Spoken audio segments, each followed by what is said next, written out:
There is no way under the sun you can deny a people access to the sea. IKWERRE land is the Igbo tongue to the sea. And any attempt to excise it out of Igbo land will be resisted with the sword. Nations have gone to war over territories and over access to the sea. The lives of Dibia should be warned that their thinking is wishful, but if they take any step to realize it, they will be resisted.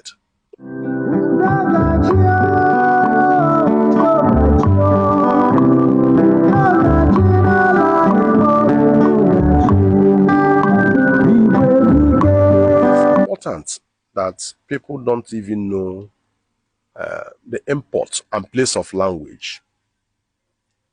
And for emphasis, I want to quote Oliver Wendell,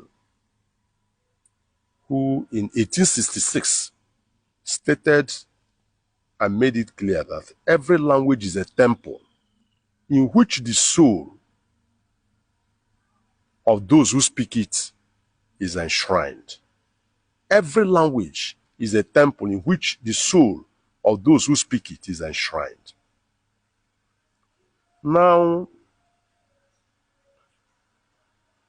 people don't equally know that language is by its very nature a communal. It expresses not the exact.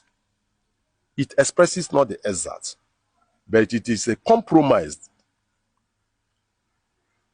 that is common to you, to me, and to everybody. For example, even Igbo, Anambra and Ebonyi na-akpọ ala ani. Ndị Owerri, ndị Olu, mba anọ, Mbaise na-akpọ ya ala. Ifete, Elele, ha na-akpọ ya ale, E-L-I. Ga-ebịa wee ebe a, towards the southern part of IKWERRE, ha na-akpọ ya ele, E-L-I. Onye ọbụla na-ege ihe ga-aghọta sọ ọwa ala ka na-ekwu. Ọ ga-aghọta sọ ọwa ala ka na-ekwu. That for differences nọ na ma ịkpọrọ ya ala, ma ọwụ anị, ma ọwụ ele, ma ọwụ ele, ọwụ otu ihe.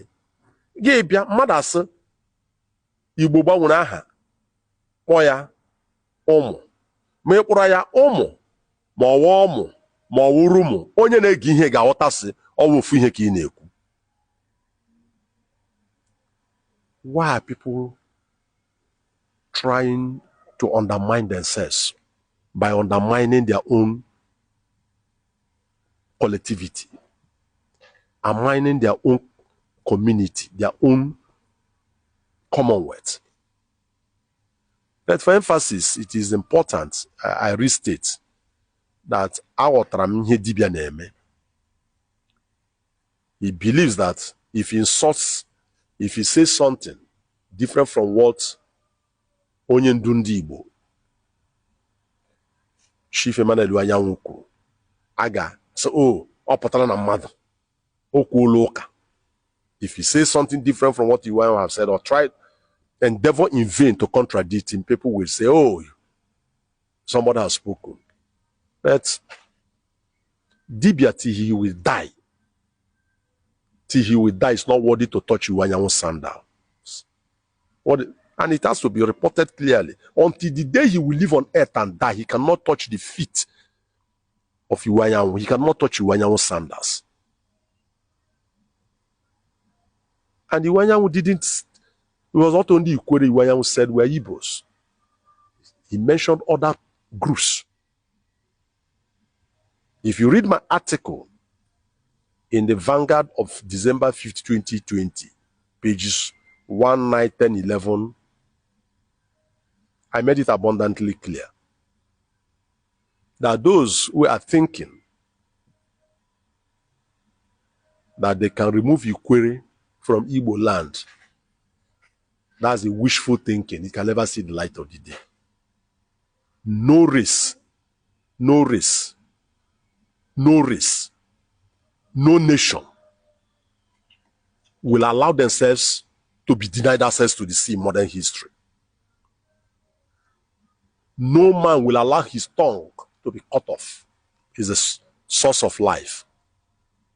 Any attempt to think that way will be resisted by Igbo. And I don't care whether the DSS will invite me or anything. Igbos will rise up with sword and defend Igbo land. Igbos will rise up with sword and defend Igbo land. And in course of defending it, there will be blood on the land. People will die. If the Igbos die, they will take. If the enemies of Ndi Igbo die, they will take. There is no way under the sun you can deny a people access to the sea.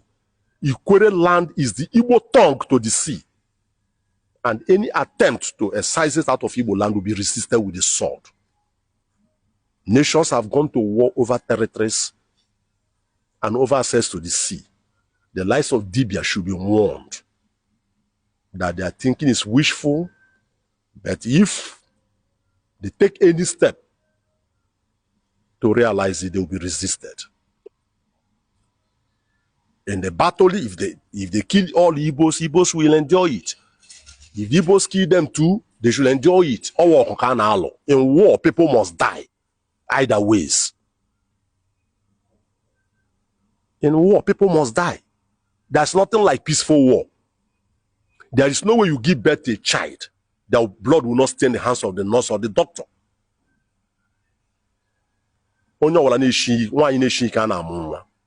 That is why some women are not equipped to him.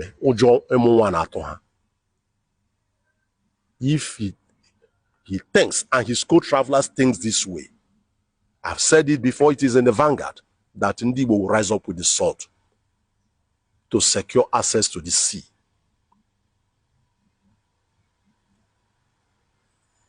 It's not, their thinking is wishful.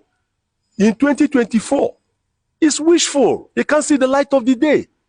Whoever is sending them should be warned. Whoever is sponsoring them, the forces of internal colonialism, should be warned. The Igbos will resist. They will rise up with the sword. And people will perish. People will be injured. Properties will be destroyed. People will die in their hundreds and in their thousands, if possible in their millions.